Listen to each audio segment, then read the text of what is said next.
வணக்கங்க. எப்படிங்க இருக்கீங்க? நல்லா இருக்கீங்களா? நிச்சயமாய் புரிந்து கொள்ளுங்கள் என் அருமை சகோதர சகோதரிகளை. சமூக வலைதளங்களில் பலர் மூழ்கி கிடக்கின்றனர். அந்த சமூக வலைதளங்களிலிருந்து எப்படி வெளியே வருவது? தன்னுடைய கைபேசியை வைத்துக்கொண்டு எப்படியெல்லாம் தன்னை மூழ்கடித்துக் கொண்டு தன்னுடைய பொன்னான நேரத்தை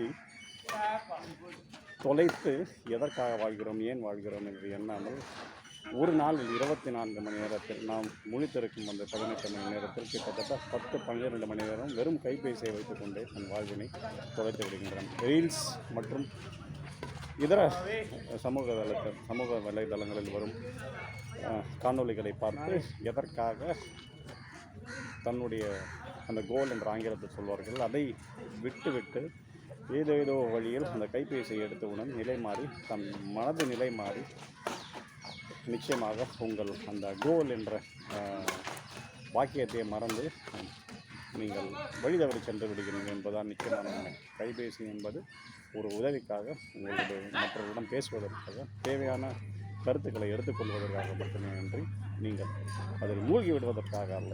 அதுவும் ஒரு மாது போதைப் பொருளை போல ஒன்றே ஆகும். நிச்சயமாக அதை சரியாக கையாள்வதில் தான் உங்களுடைய திறன் உள்ளது. சமூக வலைதளத்தை கைபேசியின் மூலம் சரியாக கையாள தெரிந்தவர்கள் நிச்சயமாக வாழ தெரிந்தவர்கள் வெற்றியாளர்கள்.